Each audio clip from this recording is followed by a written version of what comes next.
Malolele, this is Pacific Waves from RNZ Pacific.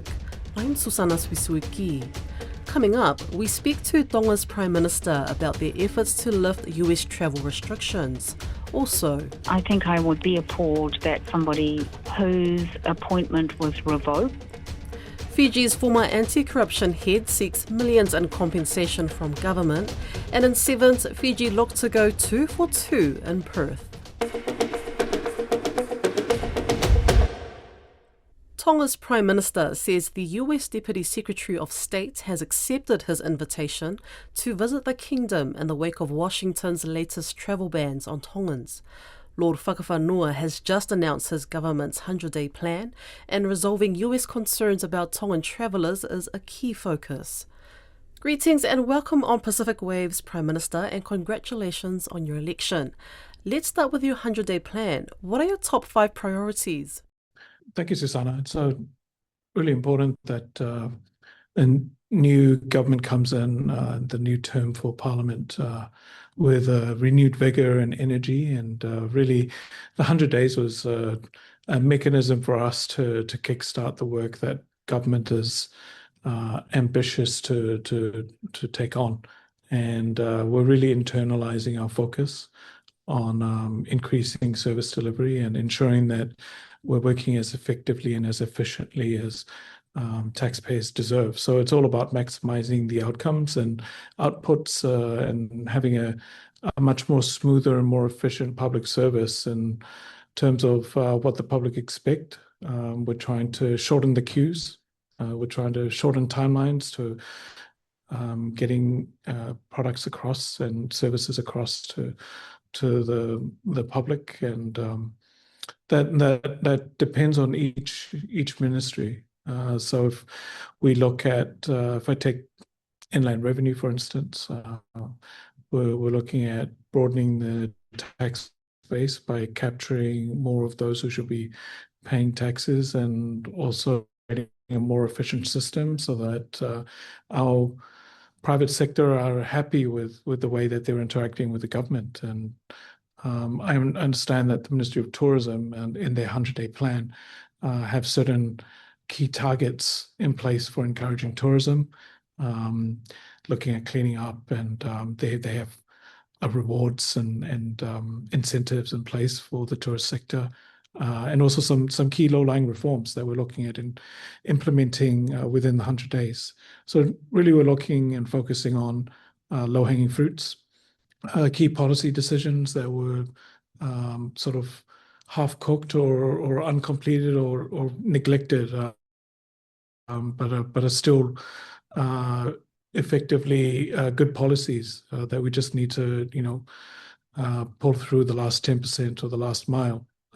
Bills that have been sort of left behind, or where the government and previous administrations have dropped the ball. We're just looking at closing some of those bills and literally paying off bills as well. So before we start with our new budget cycle in July, June, we're hoping to ensure that the government is in good stead to handle more innovative and new ideas that we wish to implement under the new budget. So I can't talk specifically about the top 5 outcomes. There are hundreds of outcomes that we're looking at in the next 100 days. And it's all about bringing a more effective, lean, and efficient public service. That's the real target in the first 100 days. Within that press conference, you briefly touched upon the US's travel restrictions. What steps are being taken to remove the suspension that the US has put on Tongans for short-term visits, tourism, and business purposes? So this is something that's front of mind of the government. It's obviously of deep concern to Tongans, especially with our large diaspora living in the United States. The connectivity with families back at home and those who are residents in the United States living legally is very important to us, and we're prioritizing those negotiations. And there's definitely a pathway forward in finding a amicable resolution around the visa access It's unfortunate that Tonga was included in the visa ban list issued by the White House, which began from the 1st of January this year. But we're encouraged that conversations and high-level negotiations are definitely happening between Tonga and American officials. So we're looking to resolve this as soon as we can. You say you're encouraged, so you must be confident that this issue can be resolved. Has the US given you criteria to work on to alleviate their concerns? The concerns being that the US has stated that there's unreliable civil documents and criminal records, non-existent birth registration systems, refusal to share data, high visa overstay rates, and refusal to repatriate deportees. Are you working to address any of these issues? A lot of those issues are being worked on right now. Some of them have already been overcome, and in terms of um, the requirements that the United States are imposing on us, we're in a willing position to work through a lot of those issues. And I can't get into details because we're still having conversations around some of those issues, but I can safely say that a lot of them are on track. You say that some of them have already been resolved. Are you able to elaborate? And not at this point in time. I'm sure we'll be able to elaborate further as the conversations become a lot clearer. But what we have in line right now are very high level conversations, and we don't want to compromise our negotiations with the United States by saying anything further in terms of the details. But the Ministry of His Majesty's Diplomatic Service or our Foreign Affairs Ministry is working very hard to ensure that we comply and that we alleviate some of those concerns. I understand that you have invited the US Deputy Secretary of State to visit the kingdom. Have they accepted your invitation? Yes, yes. So in just a few weeks, we'll be meeting in Hawaii. The U.S. State Department has invited Pacific leaders for a investment forum in Hawaii, and we're looking forward to participating on that. And on the back of the invitation, I reciprocated an invitation to Secretary Landau to visit Tonga, and he's graciously accepted that. Further details will be coming, but we're happy to host him, and of course that'll be a great forum and opportunity for us to continue some of those important conversations that are front of mind for the people of Tonga. Has a date been set for this visit to Tonga? Yes, a date has been set, but I'm sure that's something that both the United States government and the Tongan government will announce jointly when the time comes. But I can say that there has been a date proposed. Do you know at this point who will be part of that delegation and what the discussions will involve? The invitation to Tonga is about strengthening and deepening our ties between Tonga and the United States. And obviously the visa restrictions will be part of that conversation, but there is a lot more for us to talk about. There are regional priorities that we'll be discussing, including climate change. And I understand that that is a sensitive topic in the United States today, but it's definitely one of the priorities for the Kingdom of Tonga and, of course, for Pacific Island nations. All of this happened before June? Yes. Okay, I'll leave it at that. Have Tongans been reaching out to you about the issues they're facing because of the inability to travel to the US? No, I haven't received anything directly. I do hear about it from the various media coverage, and I understand that the Minister of Foreign Affairs has been in contact with some of the people who are concerned. But no, I haven't received anything directly from anyone. How does it make you feel when you read or hear about Tongans, not being able to travel to the US, or Tongans who are already in the US, who are worried about the status of their visas? My understanding is that valid visas are still valid. And if you have a valid visa, you can still travel to the United States. The restriction is on applying for a new visa from the 1st of January. So I don't think anyone who has a valid visa needs to be concerned. Those who wish to travel after the restriction who don't have a visa yet, their ability to travel will be obviously restricted. I think I want to highlight the point that the root cause of this is actually the overstaying numbers. And we've had a look at the American reports on overstays for all the countries, and the numbers of overstays for Tongans is relatively small. It's just when you look at the percentage that it looks a bit high, and that applies for both tourist visitors and for students. And so I think a lot of education um, would have to be focused on applying for the correct visa. If your intention is not to visit as a tourist and return, but to actually work in the United States, there are certain classes of visa that you should be applying under, and that is for a worker's visa. So it's just about being responsible and responsible to the visa conditions, and also realizing that we can't abuse the privileges and the laws of other countries. And so I would urge Tongan citizens to abide by the domestic laws of the countries that you visit, and that includes the United States. You're the first noble to be elected Prime Minister since 2010. There was quite a bit of instability leading up to the recent election. You said you hope to unite Tonga, starting with Parliament. How's that going for you? We're maybe 5 weeks into our government right now, and really we're looking at focusing on the government service delivery. I think that involves all of country approach. It involves the public, and part of unity is finding a common goal for us to work together on. I think rebuilding the economy, rebuilding trust in our institutions, rebuilding trust in our government and parliament and in our constitution is part of that unity process. And I guess the proof will be in the pudding. We'll see how it goes. It's still early days, but I believe that if we can have everyone work together, that would definitely be a win for national unity. Just staying on the topic of unity, there were some proponents of democracy who said at the time of your election that your appointment was a step backwards. What do you say to that? I don't really understand what they mean by a step backwards, because everything that happens in Tonga is according to the constitution. The elections were constitutional and legal, and so was the election of the Prime Minister. And so I'm not too sure what they mean.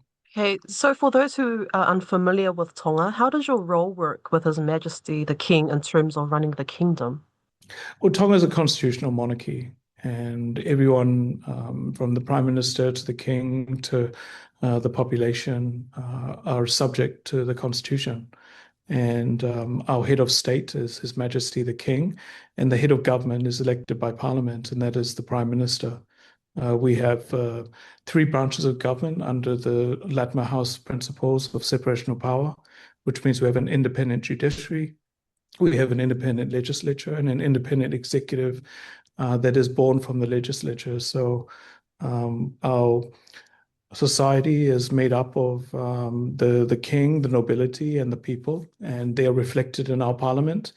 The king, he appoints through hereditary law under our Constitution and Land Act the nobles, and the nobles have their representatives in Parliament who are elected by the nobles into Parliament, and the people have their 17 people's representatives that are elected into Parliament, and that happens on the same day every 4 years during a general election.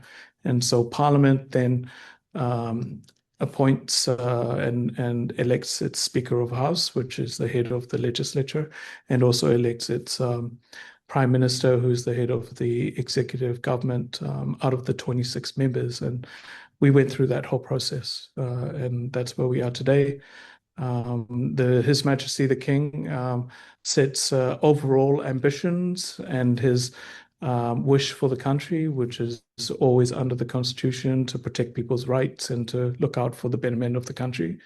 And he makes his wishes known to the public through his speeches at the opening and closing of Parliament. And it's up to the government of the day to execute a lot of that ambition. And a lot of it is about economic development, about education, about health, about climate resiliency and about lifting poverty and assisting those who are in need. And really, it's no different to the targets and ambition and goals of any democratic government.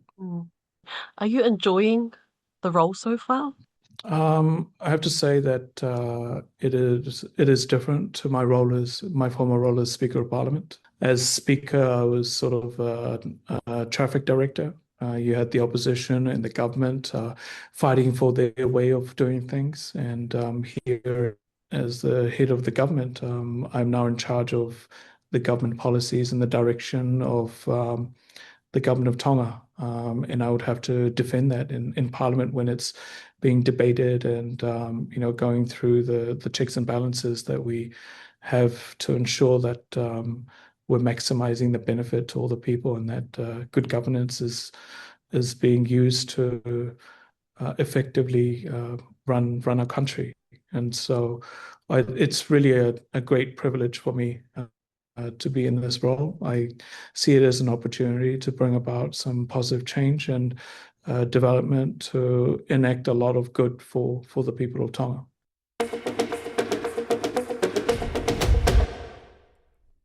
The sacked head of Fiji's anti-corruption unit wants nearly $1.4 million from the government plus her job back. The Suva High Court has ruled that Barbara Malimali's dismissal was unlawful, a decision believed to have embarrassed Prime Minister Sitiveni Rabuka. Margaret Staunton has the story. The President, Ratu Naingama Lalambalavu, initially suspended Malimali in May 2025, then revoked her appointment a month later. He acted on the advice of Rabuka following a damning commission of inquiry into her appointment last year. The government's information officer, Samsoni Peretti, told RNZ Pacific that Rabuka would spend the next few days considering options. University of Canterbury Distinguished Professor Stephen Ratuva told Pacific Waves that the court's decision could drive Rabuka towards breaking point. His willingness to resign if the appeal doesn't come through is something which only he himself will have to decide. And I think a lot of people have been asking for his resignation in the last few months for different reasons, particularly in relation to the way some of these complex challenges have been handled by the government. The coalition government is already negotiating a secret deal with the country's highest-ranking judge after he was accused of corruption during the inquiry. Chief Justice Selesi Temo was part of a high-profile group the inquiry found to have allegedly lied under oath and obstructed and perverted the course of justice. During the 9-week inquiry, Justice David Ashton Lewis found that Malimali's appointment was legally invalid, ethically reprehensible and procedurally corrupt. The Australian judge described her as universally corrupt during the investigation. His comment has been voiced. She was a pawn in the hands of devious members of government who wanted any allegations against them or others thrown out. Malimali's lawyer, Tanya Wanganika, told RNZ Pacific at the time that his public remarks had destroyed her client's career. Rabuka released a redacted version of the judge's report weeks after leaked copies had been circulating. Janet Mason, a part Itoke lawyer who assisted the investigation, was asked how she would feel if Malimali was given what she wants. I think I would be appalled that somebody whose appointment was revoked based on legal opinions and advice would benefit in a way that they wouldn't otherwise had if they had retained the position. Outside the court in Suva, Ms Malimali told reporters, I had some really good lawyers. For those of you who've prayed and all of that, thank you so very, very much. I'm very grateful. To those of you who hate me, thank you. You kept us fighting, and we've been vindicated. Ms Malimali is seeking compensation for damages and wages owed since she was dismissed last June.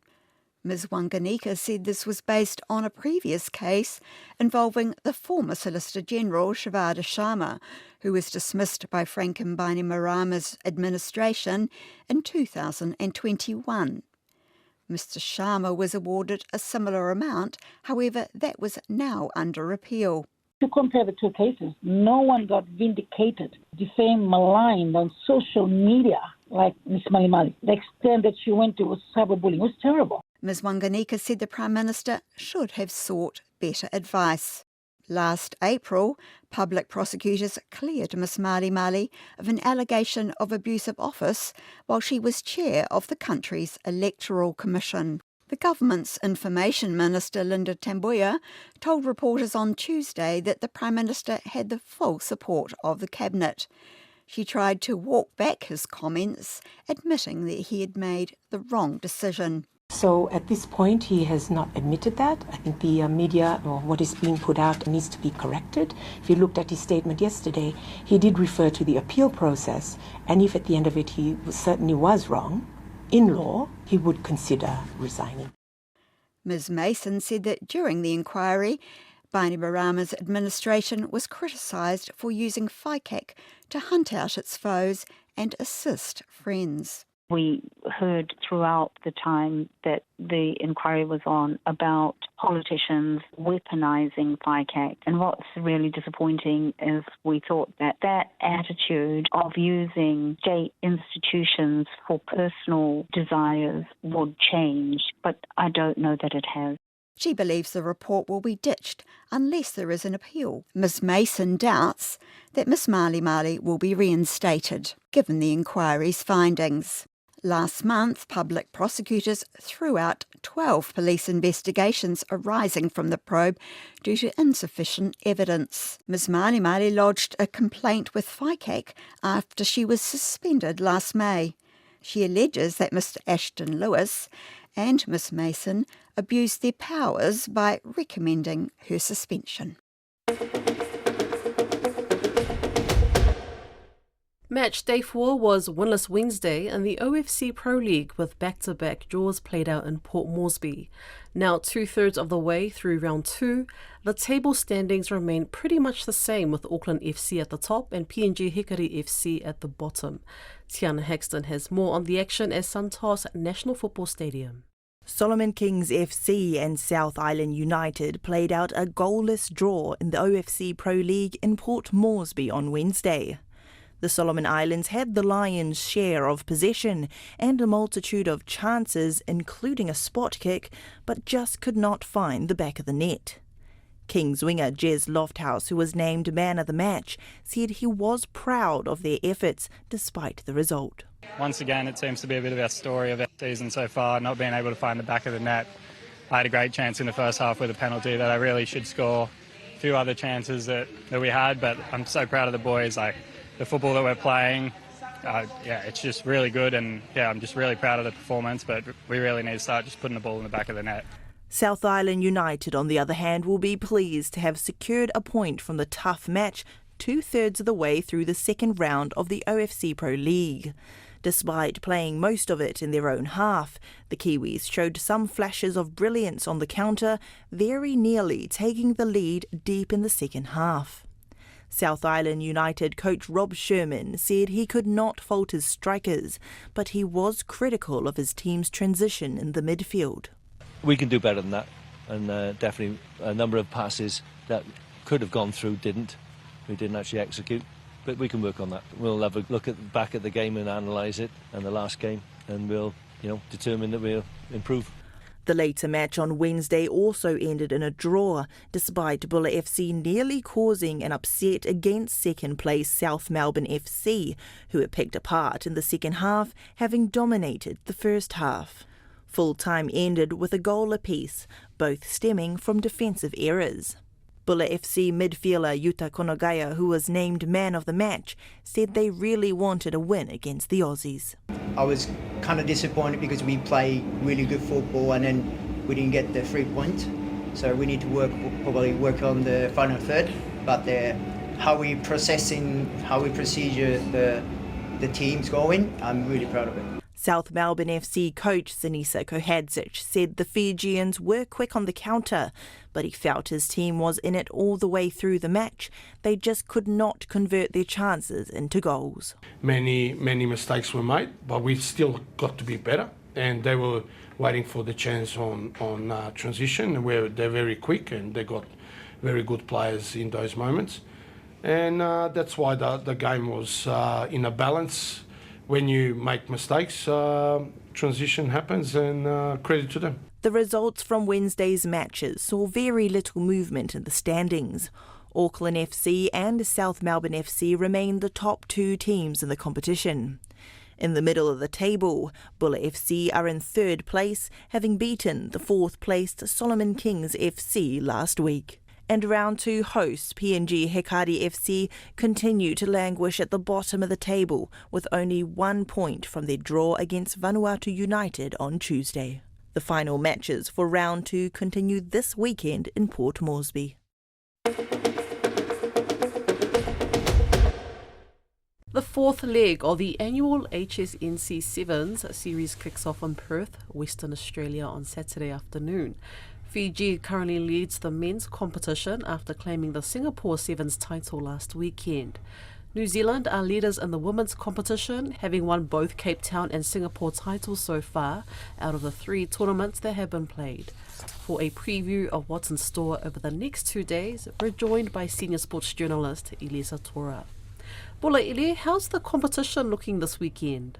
Bula Binaka Sana, an interesting and exciting tournament awaits rugby fans in Perth this weekend with the new format, as I keep saying, ensuring that all teams will have to try and fight for wins in their pool matches as they work towards gaining top 4 positions so that they can go straight into the semi-finals. You know, the new format doesn't have quarterfinals anymore, so it's just semi-finals, and Perth is no exception.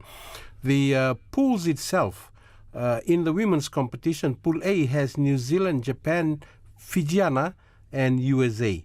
And then Pool B has Canada, France, Great Britain, and Australia. That is very competitive.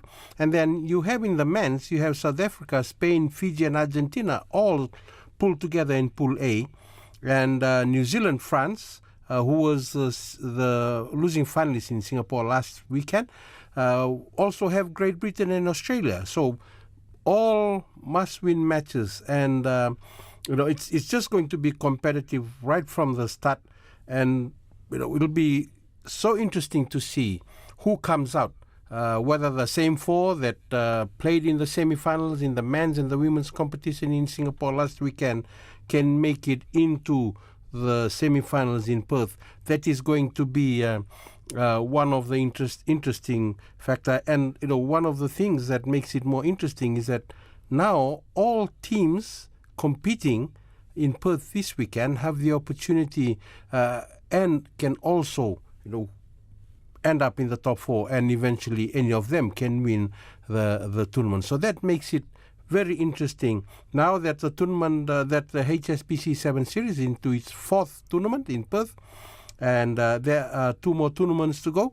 So placings from this weekend will play an important part in seeing who tops the tournament or the series when that closes in the next 2 tournaments. Okay, what about for our Fijian teams? What about for the Fijian teams? What do they need to do to finish in the top 4 and stand a chance to win the titles?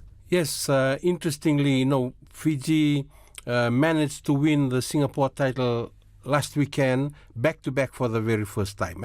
And they are now trying to win another tournament title back-to-back when they go to Perth this weekend. But head coach Osea Kolini-Sau said they just need to change in saying that. He wants the team to take control early.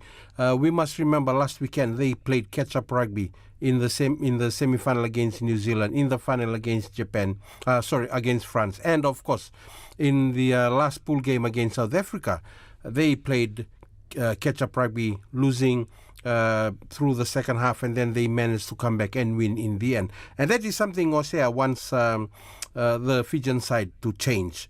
And he understands very well that their pool is tougher than last weekend. They have Argentina first up, they have Spain, and then South Africa. So no chances there of dropping the ball, being ill-disciplined. They need to be focused from the word go and keep going. In the women's competition, the Fijiana head coach Richard Walker said an interesting thing. He said in Singapore he noticed that the team had lifted, had changed, had played better rugby, had taken control, but there were small things that they couldn't do in the end and they lost out. But he wants consistency, and he wants consistency when the team plays against USA in their very first game. And both Osea Kolinisau and Richard Walker understand that they will need to take one game at a time. They can focus on their second pool matches. They will need to focus on their first pool games, and Osea has indicated that that is the message to his men's team. He wants them to focus on Argentina, get that game out of the way, and then move on into the second game. And Richard Walker has also stated that the message to the girls in the Fijiana team is to beat the USA, focus on that, and then move on to the second pool game on Saturday. It sounds like they have quite a few things to iron out if they want to reach the top four. Yes. But Ili, who are your picks to claim the Perth Sevens crown? Well, I know, as I said, it's going to be very tough. Anybody can win. In the men's competition, Fiji obviously have the upper hand, but then you have New Zealand, you have South Africa, who have been consistent, who've won each in Cape Town and in Dubai. And then you also have France, who made the final last weekend. So of the top four, Fiji, New Zealand, France, and South Africa in the men's, I'll be biased. I'm leaning towards Fiji, but then New Zealand can always come back and always come back hard and claim that title in Perth. In the women's competition, it's going to be a straight down final. I pick that between Australia and New Zealand. Australia, the defending champions, and New Zealand, of course, have won 2 tournaments in Cape Town and Singapore, and they will be the informed team. Maybe Australia can upset New Zealand this weekend. Well, we just have to wait and see. But Naka Ili for their update. And before I let you go, what are some other updates do you have for us? Well, there's quite a few interesting things that are happening in the world of rugby as far as our Pacifica Sipoti is concerned. Right now, in Hamilton on Friday and Saturday, there is the Fiji Hamilton Sevens that kicked off on Friday. 20 teams are competing. There's a team from Fiji, the Flame Tree Dholi Suba team, that is competing there. The tournament is featuring Fijian players with their local friends from across New Zealand who are playing in the tournament. 20 teams, as I said, and of course this is an opportunity for them to show their skills and talents to both Fiji selectors and New Zealand selectors, and of course the local clubs. One of the other interesting things that is happening right now is that Fiji and Tonga are still waiting on Samoa to sign off the the Australian Rugby Union funding agreement that could see the three unions taking part in the Australian Domestic Super Rugby Union competition. I was chatting earlier to John Sanday from Fiji. He's saying that they're still waiting and they're hoping that Samoa will be able to finalize that. And then Moana Pacifica and the Fijian Drua have been active.